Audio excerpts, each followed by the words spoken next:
Welcome back, everyone, to Stoic Capsule. Today we're diving into one of the hardest truths you'll ever face, and once you hear it, you won't be able to look at forgiveness the same way again.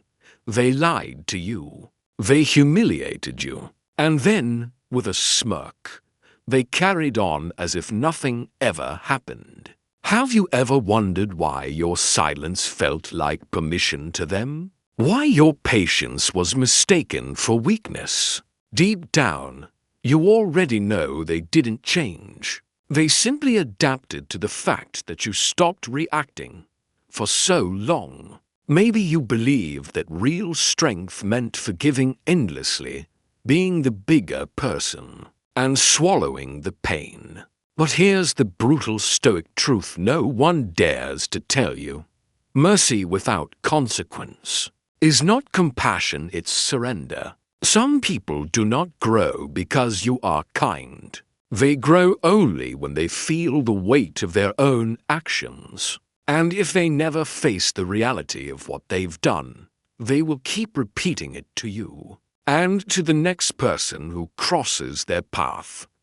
This isn't about revenge. It's about clarity, dignity, and boundaries. In this video, we'll uncover 5 Stoic reasons why you must allow people to face the consequences of their choices without guilt, without rage, and without ever looking back. Because true peace is never found in fixing others. It's found in finally choosing yourself. Think about it, you've seen this before.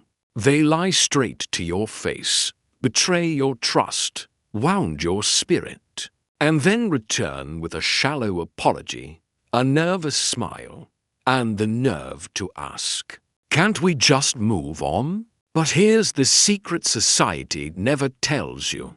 When someone apologizes only after being caught, that's not remorse, it's reputation management. A person who truly regrets their actions doesn't need prompting.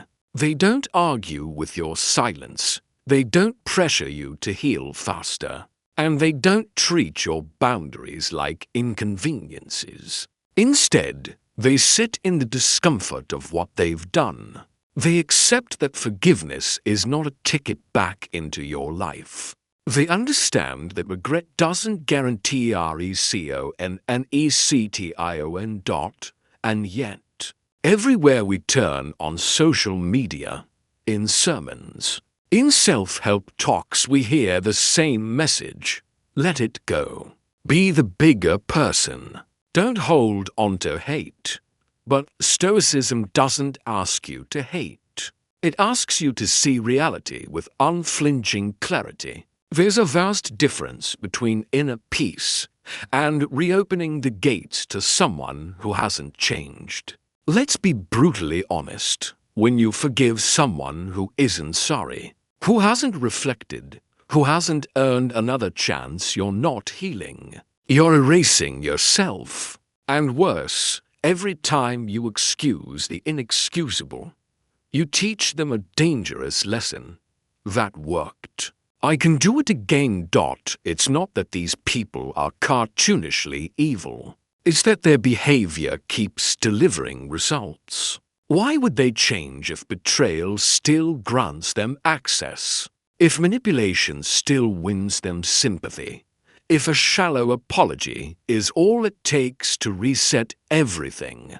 Now, let's be clear, true forgiveness is noble.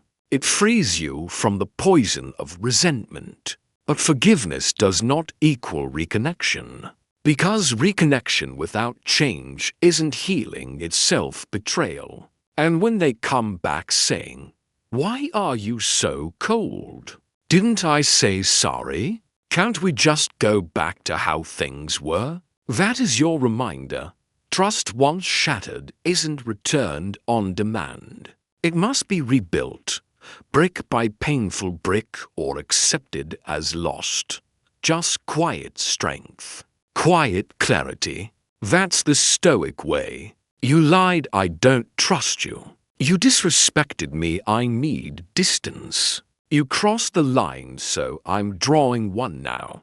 You don't owe them a conversation. You don't owe them closure. What you truly owe is yourself, peace, because at the end of the day, enforcing consequences isn't about punishing them. It's about protecting you. You're not cutting people off to hurt them. You're cutting them off to stop the hurt from consuming you. And yes, let them think you're cold. Let them label you dramatic. Let them accuse you of being unforgiving. That's perfectly fine, because the only people who are offended by your boundaries are the very ones who were comfortable crossing them in the first place. Don't judge a person by their apology, judge them by their patterns. Words are cheap. A tear can be rehearsed. A sorry can be perfectly timed. But patterns? Patterns never lie. It's not the single mistake that defines a person. It's the repeated choices they make, the behaviors they keep returning to, no matter how many chances you've given them. Let's make this real. Maybe you have a friend who never remembers your birthday, but somehow always expects your attention, your gifts, your celebration when theirs comes around. Or a sibling who cracks humiliating jokes at your expense in every family gathering, then laughs it off with, "Relax, it's just a joke." Or maybe a partner who swears they'll change, who promises again and again to do better, yet always manages to cross the same line, always with a fresh excuse ready. Sound familiar? At first, you convince yourself otherwise. You say they're stressed. They didn't mean it. They're just going through something. But deep inside, a quiet voice whispers, "This isn't an accident. This isn't a phase. This is who they keep choosing to be." And here's the painful truth: these people aren't simply slipping. They're strategizing. Just enough charm to pull you back in. Just enough guilt to make you stay. Just enough distraction to make you question your own instincts. It's like standing in the rain, believing you're caught in a storm only to suddenly look up and realize someone's been holding the hose all along. Take Evelyn, for example, a retired widow in her 70s. Gentle and thoughtful, the kind of woman who still sends handwritten thank you notes. After her husband passed, her adult daughter began visiting more often. At first, it felt like a blessing. She helped with groceries, drove her to appointments, called every day. Evelyn thought it was love. But soon, the subtle hints began. Stories about how hard things were, how much she was sacrificing to be there. Then came the small requests. "Could you cover the phone bill this month? Or would you mind putting this on your credit card, just for now?" Whenever Evelyn hesitated, the warmth vanished. Calls stopped. Visits turned colder. Then, after a few days, as if nothing had happened, the warmth returned. The cycle repeated again and again. This wasn't care. It was a pattern. And the cruelest part, people like Evelyn, kind, patient, uncomfortable with confrontation, rarely draw the line. So the cycle keeps repeating. And with every repetition, the emotional cost grows heavier. But here's the turning point. Evelyn began journaling, writing down every request, every shift in tone, every cycle. And suddenly, it all became clear. This wasn't random. It wasn't a storm. It was a system. And the same is true for you. The moment you stop making emotional excuses, the moment you start looking at patterns instead of promises, you stop being confused. and you start becoming conscious. And let's be absolutely clear. Forgiving the same offense over and over isn't strength. It's surrender. A Stoic never surrenders their peace to someone else's dysfunction. Marcus Aurelius once said, "If someone is able to show me that what I think or do is not right, I will happily change, for I seek the truth." But remember, it is not your responsibility to teach the truth to those who refuse to see it. Your job isn't to force people to see the truth. Your job is to recognize it when it reveals itself again, and again, and again. Because let's face it, some people aren't truly sorry. They're simply comfortable. They don't want forgiveness. They want silence. They don't want growth. They want access to your life without ever having to change. So here's what you must do. Stop arguing with their excuses. Stop debating their intentions. And start paying attention to what they've already shown you. Because behavior is truth. Patterns are proof. And your peace? That is priceless. Let's clear up one of the biggest misconceptions once and for all. Setting boundaries is not cruelty. It's clarity. It's character. It's self-respect. Yet here's the challenge if you've been conditioned your whole life to keep the peace, to always accommodate, to be the bigger person. Then the moment you finally say no, guilt will creep in. You'll wonder, am I being too harsh? What if they get upset? What if I lose them?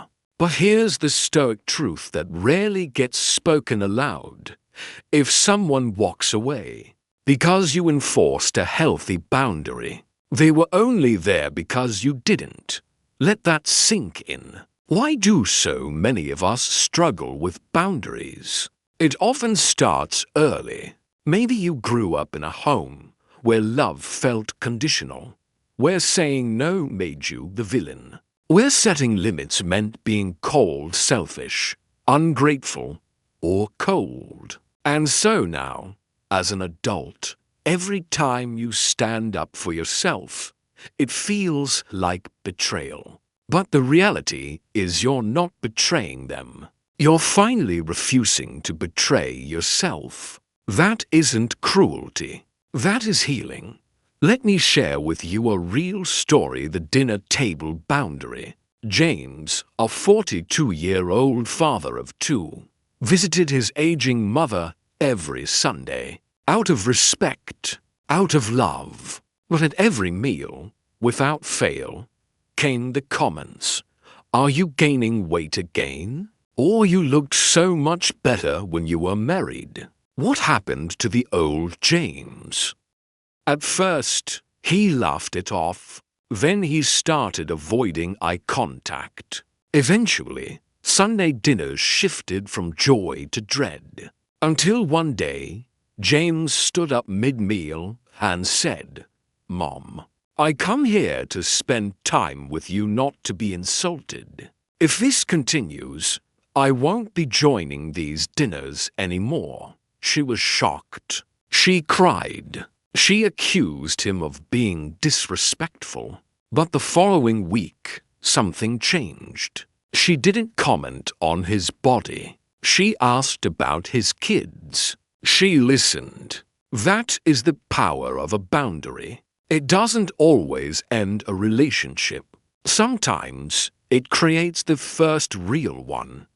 Because boundaries are not walls. They are doors with locks. And Stoic wisdom reminds us, we cannot control others. We can only control ourselves. But that doesn't mean we become passive. It means we become intentional. When someone disrespects you, the Stoic doesn't scream, doesn't beg, doesn't plot revenge. He simply closes the door, turns the key, and walks away with dignity. Peace isn't found in silence. It's found in carefully choosing who you allow into your space. So what do healthy boundaries actually sound like in practice? They sound like this. If you raise your voice, I'll end the conversation. If you keep arriving late, I'll stop waiting. If you disrespect me in front of others, I won't pretend everything is okay. These are not ultimatums. They are truths. You're not punishing anyone, you're simply defining what you will and will not accept in your life. And here's what you need to hear. People who genuinely love you will adjust. People who only use you will resist. But if you lose them in the process, ask yourself, was it really a loss or was it a relief? Sometimes what looks like love is actually disguised as grief. Because if the only way someone stays in your life is by ignoring your boundaries, then you're not in a relationship, you're in an emotional hostage situation. A genuine connection never demands that you shrink. It requires mutual respect, space, and truth. And yes, the fear is real. The guilt is loud. But louder than both must be your inner voice saying, I will not abandon myself just to keep someone else comfortable. Here's the final truth. People don't get to treat you however they want and still keep unlimited access to your life. You are not cruel for enforcing your worth. You are not cold for valuing your peace. You are not broken for finally saying enough. No more. Because boundaries aren't rejection, they're protection. They are self-respect in action. And sometimes they're the most powerful act of love you can give to yourself. We all want to believe the best in others. We all want to give second chances. And when we love someone, we desperately want to believe that love alone can change them. But here's the Stoic truth nobody likes to say out loud. There is a thin, dangerous line between being supportive and being complicit, between compassion and enabling. And too often, what we call understanding is really just fear. Fear of conflict, fear of change, fear of walking away. So you endure in silence. You forgive endlessly. You explain away the pain. You absorb the damage and call it love. But in reality, all you're doing is protecting them from the natural consequences of their choices. And what happens when someone is shielded from consequence? They don't grow. They don't reflect. They repeat over and over again. Because why should they change if nothing ever forces them to? Imagine this. You have a grown son. He borrows money constantly, but never pays it back. He forgets your birthday, but expects a gift on his. He raises his voice, and you say nothing because he's stressed, right? You keep telling yourself he'll mature eventually, that he just needs support, that he has potential. But year after year, nothing changes. Now ask yourself honestly, is he the problem, or has your silence become the permission? Enabling often wears the mask of love, but it isn't love at all. Real compassion isn't cleaning up someone else's mess in the dark. Real compassion is turning on the light and saying, this behavior cannot continue and I will not shield you from its consequences. But let's be honest, that's hard, isn't it? The moment you draw the line, they'll guilt you. They'll accuse you of being selfish, of changing. They'll cry. They'll say, I thought you loved me. And that's when Stoicism whispers its reminder. Love without truth is manipulation. Compassion without clarity is chaos. Enabling isn't love, it's fear, disguised as kindness. And make no mistake, enabling always comes with a cost. It costs you your energy, your sleep, your boundaries, your dignity. You tiptoe on eggshells. You sacrifice your needs. You water yourself down just to keep someone else comfortable. But worst of all, it costs them. It robs them of the chance to grow. Because every time you shield them, you delay their reckoning. You remove the very friction they need to evolve. And, ironically, the more you save them from consequences, the more they resent you. Because deep down, they know they're not really facing life. So what is the Stoic way forward? How does a Stoic show true compassion? By saying, you are free to make your choices, but I am free to choose how I respond. I won't stop you from hurting yourself, but I will stop you from hurting me. I care, but not at the cost of my peace. Because the most powerful form of love is not over-functioning. It's not erasing yourself. It's not endless forgiveness. True love is boundaries spoken with a steady voice. It's truth delivered without apology. It's the quiet, unshakable resolve that says, I love you, but I love myself too. And I refuse to disappear inside your dysfunction.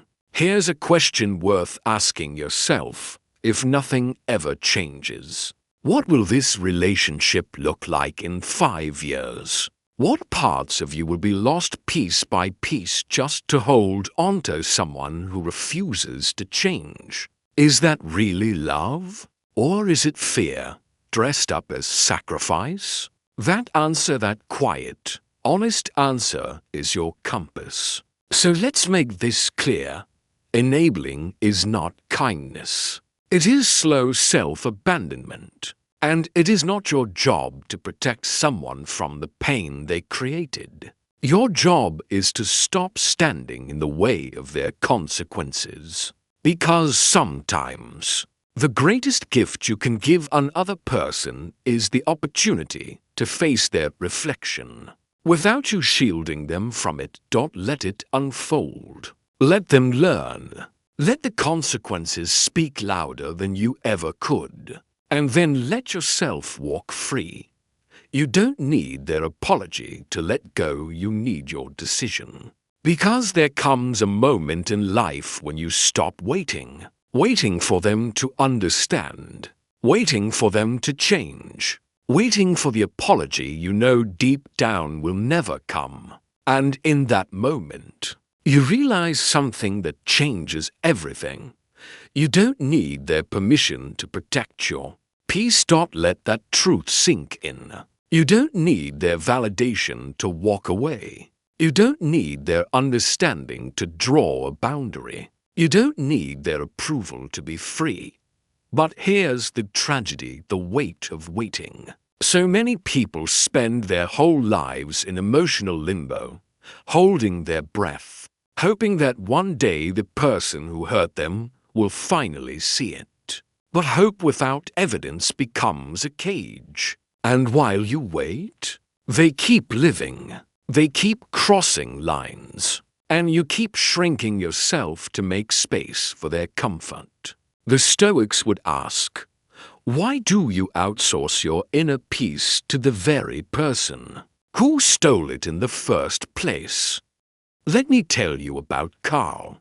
Carl was a quiet man in his 70s, soft-spoken, gentle. The kind of neighbor who'd still offer you a cup of coffee just in case you dropped by. When his health declined, his adult son began visiting more. At first, it looked like help, but slowly, it became control. Who could visit? What Carl could say? How money was spent? What decisions were allowed? Piece by piece, Carl's life stopped feeling like his own. He didn't want conflict. He didn't want to lose his son. So he stayed silent for over a year, until one day, He confessed to a friend, "I feel like a guest in my own home." Carl hadn't set boundaries. He hadn't said no, not because he was weak, but because he believed love meant endless tolerance. But here's the truth: love without boundaries is not love. It is quiet self-erasure. And Carl's story, it isn't rare. It's mine. It's yours. It's anyone who's ever chosen tension over truth.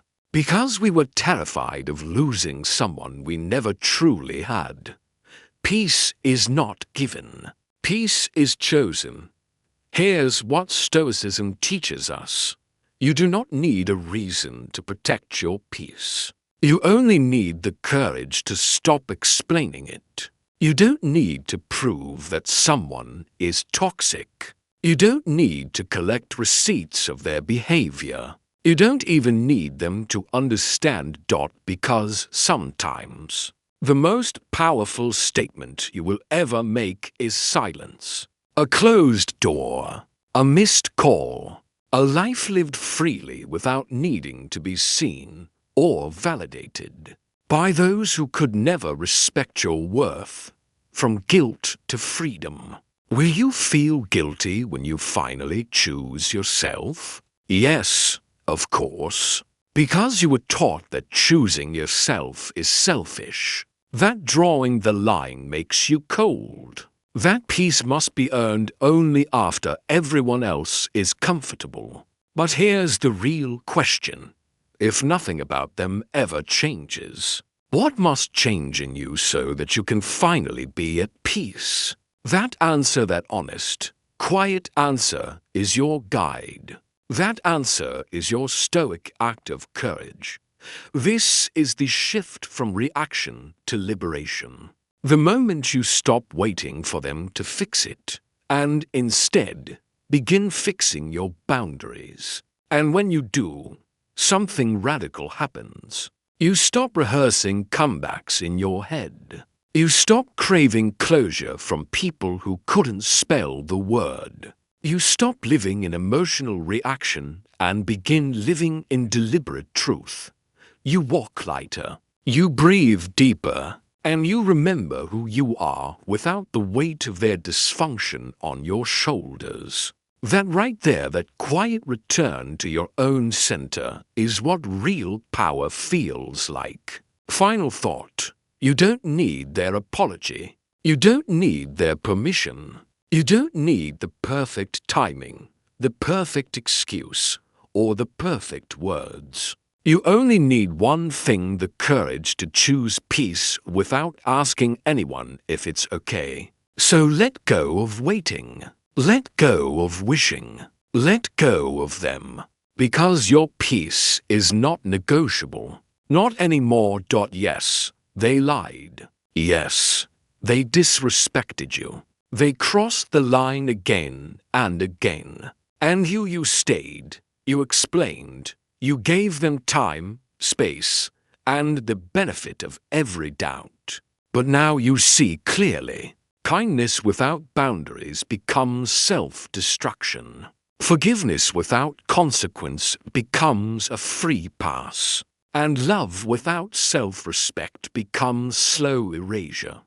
The truth is, they may never apologize. They may never understand.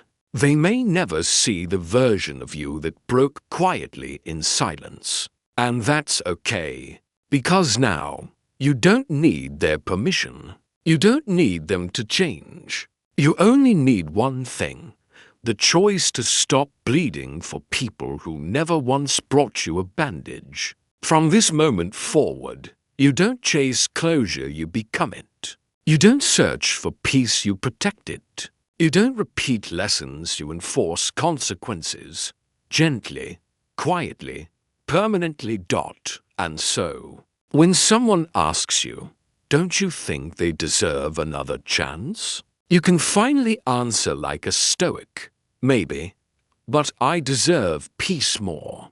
If this message resonated with you, if it awakened something in your soul, then this isn't just another video. This is your line in the sand. Subscribe to Stoic Capsule, where we don't chase noise. We cultivate clarity. Comment below.